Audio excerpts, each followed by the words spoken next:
Hey everyone, today we cover the newest patch that is coming to Enigma's Dynamic Cold War campaign multiplayer server. When we launched the server, we said that we considered ourselves in an open beta and that we had a development pipeline planned to bring the server to the full original vision. This patch brings us to that vision.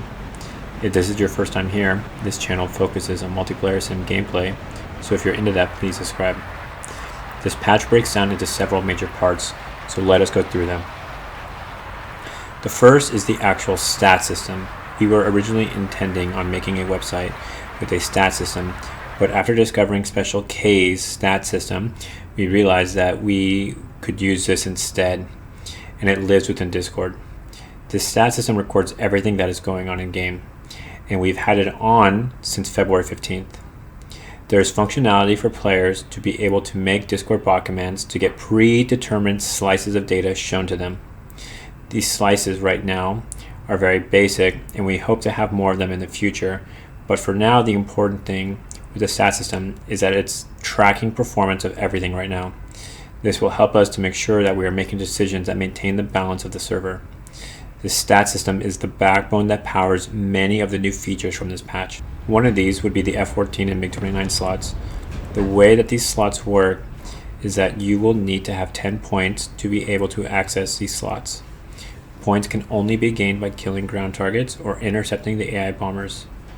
If you do not participate in the campaign, then you do not get access. When you take off in a restricted plane, your entry fee is deducted and it is not returned until you RTB. This means if you reslot in midair, you do not get your points back. Having moments in your normal gameplay that make you suddenly evaluate your plan and reprioritize your task is interesting, and it makes for more dynamic gameplay. The F-14s and Mig-29s are not supposed to be main modules on the server. They're sprinkled in, and they're supposed to feel like a boss, if you will, when you run across them. And the question is, do you want to drop what you're doing and try to slay the boss, or do you try to run away from them? There's supposed to be a constant rotation of people in and out of these slots. The system's not designed to have one person just sit on there all day and flying the Mig-29 non-stop. If you die with it, you are going to lose your points. Another new feature powered by Special K's stat system is the friendly fire system. Colliding with friendly planes, friendly firing, and bombing road bases are now all tracked by the stat system. Depending on how often you do this, relative to your playtime, you will receive a certain amount of bad points. The punishments range from warnings, getting kicked from your slot, getting kicked from the server, and a ban. You basically have to reach a point threshold to get to a certain punishment, and each infraction gets a certain amount of bad points. You may have caught me saying this, but road-based bombing is no longer allowed. We are now allowing forward airfields to be bombed, but not road bases. The reason for this is that we cannot repair roads for road bases, so it was too easy to knock these out. Airfields, on the other hand, repair themselves every hour. If you drop ordnance on a road base, they will be exploded in midair.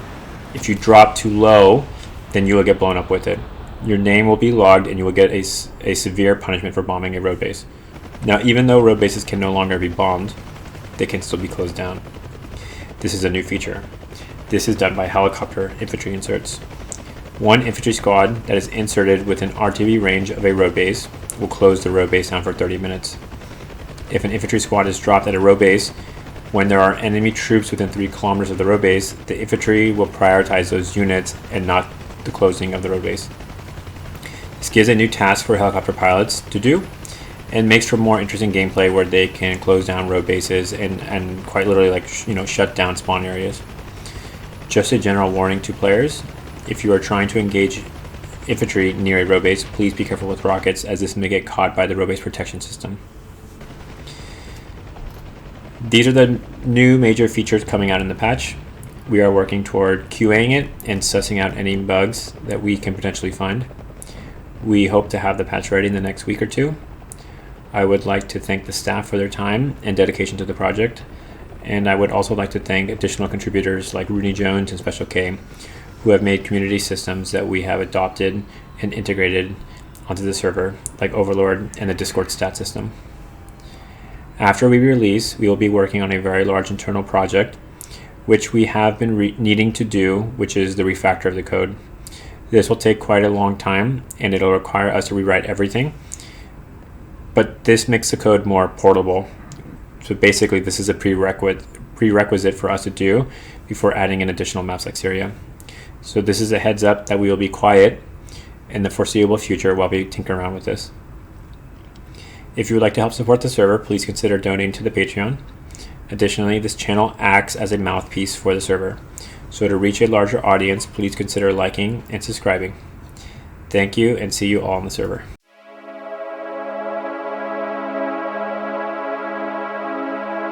Bye.